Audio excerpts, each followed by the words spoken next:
No, he's not like Santa Claus. He comes more than once a year.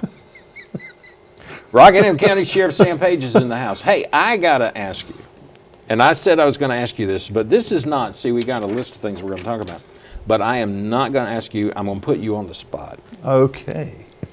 What is your New Year's resolution for 2020?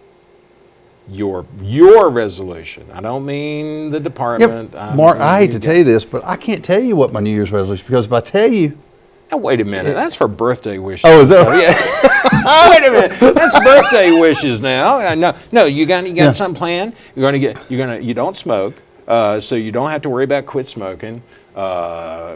You're very athletic. You run all the time, and you do all these other things. So I can't imagine that being healthier in 2020 might be a resolution. So what would be a resolution for you? You know, Mark, I think just to make sure that I do my best to help the people that I serve in my community, to make sure that, again, you know, that I come on your show and provide some good information that helps our citizens out here. But, you know, as far as a resolution, you know, I think it's just trying to continue doing the good things that you do, and trying to be good at what you do and try to help others. I tell people. Go ahead. Well, I just tell people, don't be hard on yourself. Don't make resolutions. Beat up on yourself. You're right. Don't make these crazy resolutions that you know that you'll never fulfill. So be yourself, and do things that you. And if you make a resolution, do something you can do. I read somewhere where more people join gyms in the month of December and may go during the month of January, and then they quit. Yeah. They don't go. So that's sometimes maybe a very unrealistic resolution. But don't be too hard on yourself. Just be the best you can. Maybe I'll run a little bit more than I ran this year. But you run all the time. Well, how much more can you? Well, that's true. That's you true. run a lot. I do. Everywhere I see people, they say, I saw Sam Page running down Boone Road. I saw Sam Page running down Van Buren Road.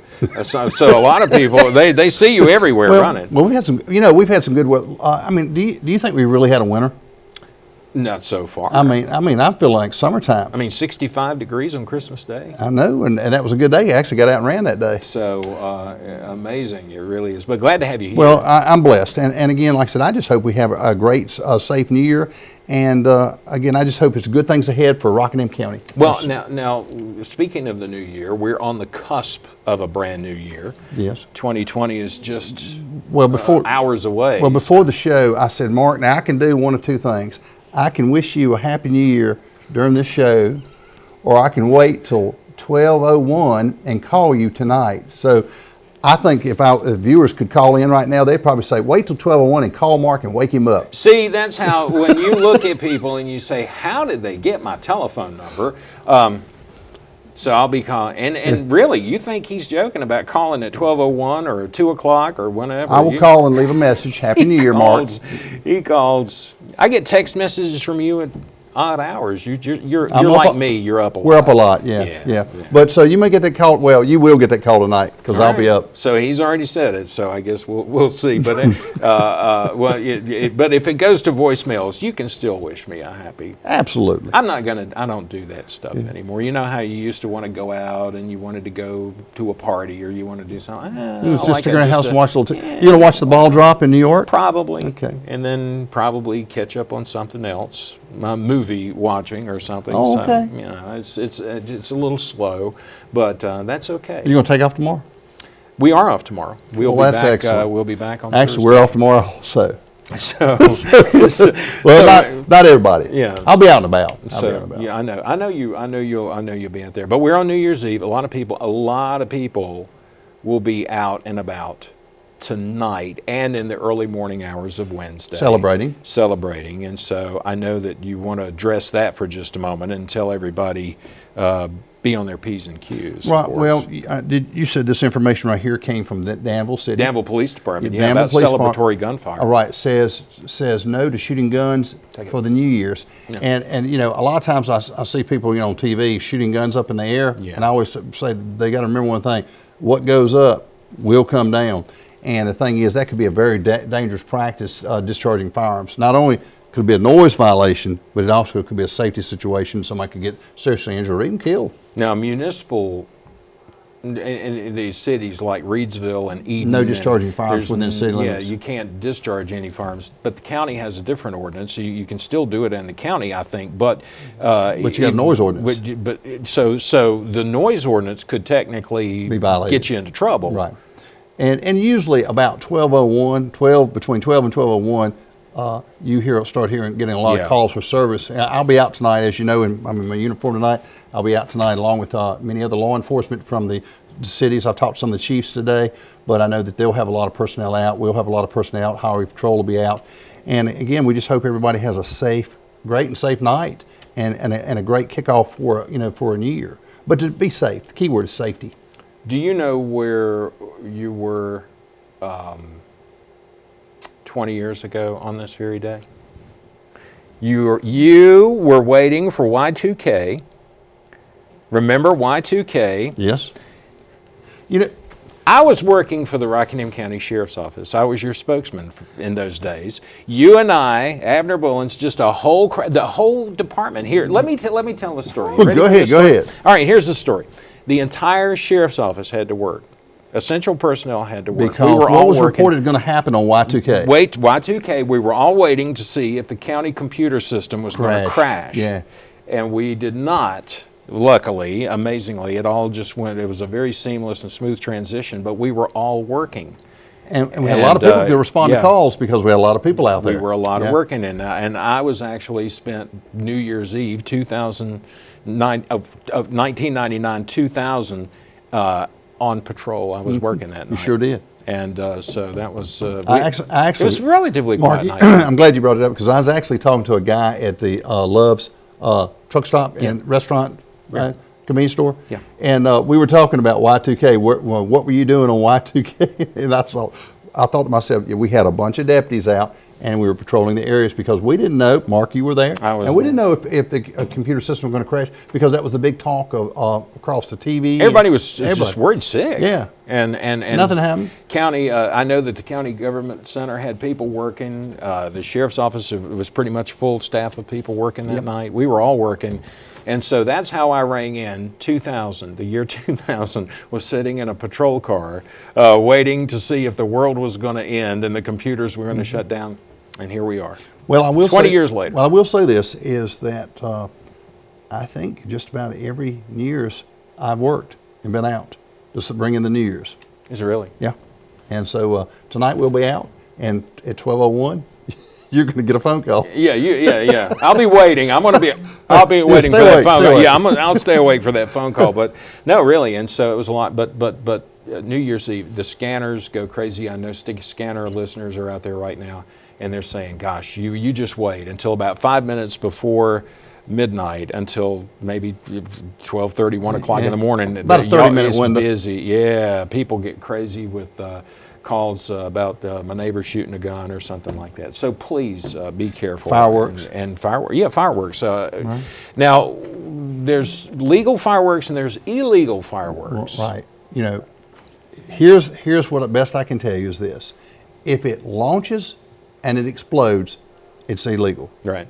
Anything doesn't launch and explode, pretty much be legal. And I'd refer you to, I think it's chapter 14, 414, it covers fireworks. So if you are planning to launch any fireworks, make sure you do the legal kind and do them safely, not out in a field with a dry broom straw. And that's another thing is, you got to be careful. Not only potential for injury, fire, and I think that's a big thing was the injury and the fire. But leave the pyrotechnics to the professionals.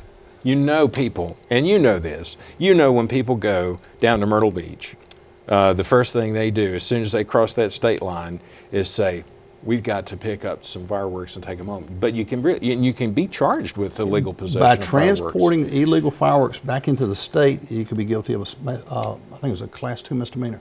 So and the possession and transporting over, and then of course setting them off. So it's not worth it. So leave the pyrotechnics to the professionals. Watch them at 12 midnight when they shoot them off in places like New York City. It's going to be big, I'm sure. It's going to be big. Watch that, and then as I wait for my phone call at 12:01 a.m. from From me. Sheriff Sam Page, so I'll be waiting for that. But we do want everybody, think about it. Think safety, and let's bring the New Year's in a great way. And be courteous to your neighbors. Absolutely. Because a lot of people, they have dogs. Maybe they've got someone that's scared of gunfire, loud noises, and you got dogs. You know how it is. Mine are the same way. Those noise issues can affect a lot of people. All right, I'm sorry. Let's. We talk a lot about that, but that Y2K, I meant to bring that up, and I completely forgot about that. I bet you forgot that. No, I never forgot that. Now, Mark, there's another thing we've got to bring up is, besides the fireworks and discharging firearms, is there will be persons that will be going to events, social events, and the thing is there may be alcohol served, but if we can go into that for a minute. Sure. Okay. Is, if you do go to an event, if you drink, don't drive. If you need to consume, have a designated driver. Yeah. I will tell you this: there will be law enforcement from the local to the sheriff's office to the highway patrol will be out in force tonight into the early morning hours. And the last place you want to end up is the Rockingham County Jail. You want to bring in the New Year's, but do it right, do it safe. But if you drink, don't drive. Have a designated driver. That's the best advice I can give you. I think the Booze It and Lose It campaign is underway. Still underway. It's still underway. The Highway through the holidays. The Highway Patrol has sent out numerous news releases saying, there's no getting around it. If you get into trouble, there's no excuses. And it's not just trouble. Someone that's driving drunk can take a life. Sure. So it's a serious situation. Serious. All right, so be careful, please. If you're going to be out, enjoy, but do it safely if you're going to do that. Let's talk about some other things. The Salvation Army. We got a matter of fact, we got a letter. We did an angel tree here in our station from Major Lee, and I do want to say thank you to Major Lee for sending this nice letter. Matt, actually, that was put together by Matt, and they helped a lot of people. We had it in our lobby, and people came by and picked up names. And I know the sheriff's office did the same thing. Well, we did, but I don't think a lot of people realize this. And it was on that letter. And we also got a letter too, and it said there were 1,000 kids and kids and families that were served this holiday Christmas season. Right. And again, you guys did Angel Tree. I know that we worked as we did a fundraiser. You remember when the guys, of course, after the night they'll be shaving the beards off. But we did a No Shave November, and then we rolled, and that was for St. Jude's Hospital for children. And then December we did No Shave December, and that was for the Salvation Army of Rockingham County. And we were able to raise some money. I will tell you this: the Walmarts in Rockingham County were tremendous. They helped out. The Walmart in Reevesville, I think, donated $3,500 to the Salvation Army of Rockingham County. We were able to raise about $1,000, but everything helped together, and the local police departments, everybody were working together to help out our families across here. But 1,000 families, so 1,000 kids were served. It's amazing. When I walked into that gymnasium area and saw all the boxes they were going to the families, somebody let me know that somebody was going to have a good Christmas. And you picked one thing that you helped out. Was you were doing the No Shave November. Was for St. Jude, and I think about my dad because my dad was a big supporter of St. Jude and the hospital and the charities, and so I know that they do a lot of great work for kids with cancer and kids that are sick, and so the deputies are going to have to break out the razors at 12:01 a.m. So while you were talking to me on the phone, they're going to be at home shaving. Now, right? You didn't ask me, Sheriff. How come you didn't grow a beard this year? Well, why didn't you? Can you grow a beard? Well, I can, but mine is Mark. Now you're starting to get a little light here. But I will tell you this: where's Matt at? I was in the Christmas parade, not this year, but last year, and I had about a 3-week growth beard there, but it started getting light. Yeah. And I was behind Santa Claus, and the children said, "Look, there's Santa Claus!" And I had a Santa Claus hat on. And I had Kathy with it. I said, "Kathy, I really?" And so anyway, we got mistaken for Santa Claus. So I said, we didn't want that to happen this year. Yeah. Yeah. Did you make you feel old? Did it really? No. So we didn't grow a beard this year. But thank you, Matt. but no. Here's the thing. There are some people that can grow a beard. And there are some people that cannot. I am one of those that can grow it. It's just not very thick. It just doesn't grow in thick. Yeah, that's me. And I saw Major Abner Bullens, retired, and he's got a nice beard going. And I saw pictures of some of the deputies and some the of the police officers here in Reidsville. And some of those, I mean, some of them, and I admire a man that can grow a beard. That's just a really nice thing. But there are some people that can't do it. It looks really. But you don't be mistaken for Santa Claus. Oh yeah, well, as long as they make just for men, you'll never be mistaken for Santa Claus. So maybe that's the tip. Next year, I'll think about it. November of 2020. No shave November. No shave November, just for men. I'll even send a box to you. Remind me. I'll remind you. I'll even send a box over there. I almost forgot about that. So the toy drive was a great success. No Shave November was a great success. The process, the No Shave November for St. Jude's Hospital was a great. It was really good, and the deputies enjoyed it. And you know, if you don't, when you do run into law enforcement officers and you see them with a beard, it's a little different. Right. So you know, you get some different looks too. I think that. But I think it's great, and I think it's great that the department heads, and I think all of the department heads in Rockingham County, including you and the chiefs of police, all agreed to do that. And I think it's a great thing because it gives the deputies a little something, because there's those deputies that say, I wish I could grow a beard, but I can't because of work, but now they can for at least a month or two. That's right. Some of them extend for a good cause. Through December too. Exactly. For good causes. So, all right. Now, on a serious note, and I'm sure a lot of people have seen the video. Mm-hmm. I saw the video, and it was just amazing. It was gut-wrenching. I've seen a lot worse over the years. In Texas. But down in Texas, White Settlement, Texas, which is near Fort Worth, a man walks into a church and opens fire.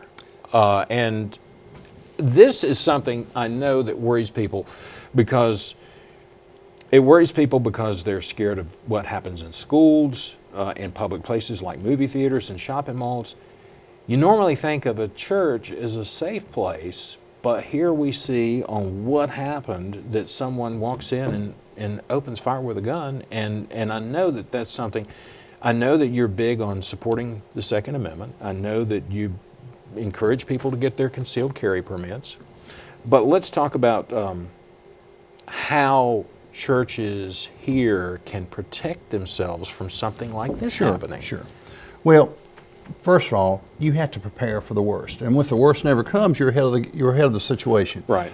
Over the past 2 years, the North Carolina Sheriff's Association, the Rockingham County Sheriff's Office, have worked with about 110 churches by invitation to come out and speak to the elders of the churches and I actually talked to the membership and explain to them how they can be safer in this day and time we live in. And these are churches that call and say, sure, Sheriff Page, I need to know more about keeping my congregation safe. Absolutely. Can you help us out? And there's a big concern. There's a big concern. You know, years ago, you know, Mark, you know, I've been in law enforcement more than 30 years, and I can tell you, years ago, no one was breaking into churches. Right. No one was stealing the air conditioning systems. No one were, you know, back in the day, the churches didn't even lock their doors. Right. No alarm systems. I mean, you know, there's a lot of these things that they didn't do because churches, you said it earlier, churches were off limits, and there was respect. But again, what we're seeing now in the day and time we live in is there are some evil persons that do bad things to our citizens, and you have to look at your own safety. You have to look at your safety where you go. It's not just churches. It could be school. It could be anywhere. So you really have to be aware of this. Situational awareness is what you have to have. Mm-hmm. Where, you know, whether you're shopping, stuff like that. Because you saw down at Concord Mills the other night, there was a shooting down there. Right. You know, so anywhere, anytime, you know, a dangerous situation can occur. So you just got to be prepared, and you got to have a plan. And you know, for years we've taught this program, and it actually was put together out of Dallas, and it was called Run, Hide, Fight. But if you're armed, that adds another dynamic. If you're a part of a security team at a church, or you're armed, you lawfully carrying concealed by permit, you have to ask yourself a question. In the event something happened, will I protect myself? I have the ability to protect myself, or how will I handle it? So you have to make some decisions. There are, you brought up something, and I'm going to reflect back, and I'm going to throw another back when I was there. I never recall, not one time, that I went to a church as a deputy sheriff, that I went to a church to help them for staying safe or something. You did crime like that. I prevention. did crime prevention, right? Yeah. And I didn't do any of that. We didn't do that because, number one, it was rare for us to even get a report that a church had been broken into. We never got any assault calls or anything like that at a church. And times change, people change, things change, and so now we're seeing even more of these, and that's scary. No place is off limits from evil people can go anywhere. I listened to the gentleman that I can't remember his name right now, but I listened to the gentleman on social media talk about his experience when he stopped the threat. He said, I didn't see him as a person, I saw him as something evil, and I stopped evil. It's been said, and I'll just go ahead and repeat it, is you'll never have enough officers or deputies or law enforcement officers on every street corner. You never can have that. We just can't afford it. Right. Every individual citizen, you are the first line of defense in protecting your family and your home. So if you decide that you're going to keep a firearm, learn how to use it, become familiar with it, become proficient with it, teach your children about safety, and because you may have to protect yourself one day in that setting. If you're considering carrying a firearm, go to a gun safety class, go to the carry conceal class, get the proper license where you can legally do so, and then practice and become proficient and have a plan. Yeah, right. Because in the event that a danger or a threat comes to you, if you don't have a plan, it's too late. So again, you're the first line of defense in protecting yourself. We're going to come as quick as we can come. When we get the call, we're coming quick. But how long did it take to stop this threat? 6 seconds. There are over, and I didn't mean to stop you, but there are 7,700 people in Rockingham County who have concealed carry permits. I'm one of those. Nearly 8,000 persons in Rockingham County have decided that they want to be licensed to carry concealed, protect themselves and their families. And I'm one of those. And I commend you guys. I commend you. And this year, I want to see 10,000. But it's your choice. It's your choice whether you want to arm yourself and learn how to use that firearm and learn how to use it safely and learn how to use it legally. Here's the thing. People will do sometimes just enough to get through the course. They don't go out. You need, once you get a firearm, you need to learn that firearm. You need to practice with that firearm. You don't need to just... Even our officers, you know this, even our officer or deputies go out to the range and they go out, they train throughout the year, and they have to go back and do range training throughout the year, more than once a year, to become familiar and proficient. And again, like I said, you're training and you're preparing for a dangerous event that may never come. You may train for a situation where you may train to stop a threat, a deadly threat, and then it may never not happen in your career. I've heard officers that say they've never pulled their gun out of their holster, and that's fine. But there are some places where, it happens more frequent. Right. And there's some officers in this area that may have used their firearm to stop a threat, a deadly threat, and taken a life. So it's a serious thing, but our job is public safety. My job is to make sure that we have the personnel available to assist when there's a request for assistance in the area of knowledge. And so we want to make sure that if there's a church or any organization invites us, we will come and we'll bring the people out there to explain to you what you can do to better protect yourself and become better aware of your surroundings. That was my next question, was if someone is watching right now, and we've got some wonderful church leaders in Rockingham County. Absolutely. And I know that they're concerned not only about a person's spiritual health, but they're also concerned about a person's their well-being and safety. Yeah. So if there's someone out there right now, maybe a deacon or a church minister or maybe even a congregant, and they want to learn more about keeping their churches safe, they can do that, right? Contact me at the Sheriff's Office, 336-634-3232. If you want assistance and you need help and you have that question, contact me at the Sheriff's Office. Contact your local police department, contact your chief. Because we're all working together. We're a team, and we work with our local police departments, our local, state, and federal agencies. As a force multiplier, we work together to keep our communities safe, to keep our country safe. And again, but you and I never thought 30-some years ago that we would see this situation right here. Right. But it's happening here in other places. So we have to prepare for the worst. And again, if you prepare for the worst and you have a plan and you're set, if something does occur, you might be the one that stops that evil situation. But then again, you may go through the rest of your life and never have a risk issue. And let's hope it would be. And let's hope it always goes that way. It would be that way. Now, leaving on a happy note, Happy New Year. Happy New Year. I will contact you at 12:01, ladies and gentlemen. I will be calling and waking him up. He will be. I doubt I'll be asleep, but I'll be waiting for your phone call. I would like to say thanks to Star News for giving me the opportunity and outlet to be able to communicate with the citizens I serve. And also messaging, I know it reaches, because I go to other locations and I know it reaches other counties. But again, I just want to do my part to make sure the citizens that I serve are safe and feel good about Rockingham County, because we live in the greatest county in the state, nation. And again, so we appreciate it. And Happy New Year to everybody. Thank you, and I'll be waiting for you. Stand by for your call. I'll have some snacks ready. Just wait on your phone call. All right, how about that? But really, Happy New Year to you, and we really appreciate it. Rockingham County Sheriff Sam Page, and Happy New Year to everyone at the Rockingham County Sheriff's Office. We will be back. We've got more coming up right after these messages.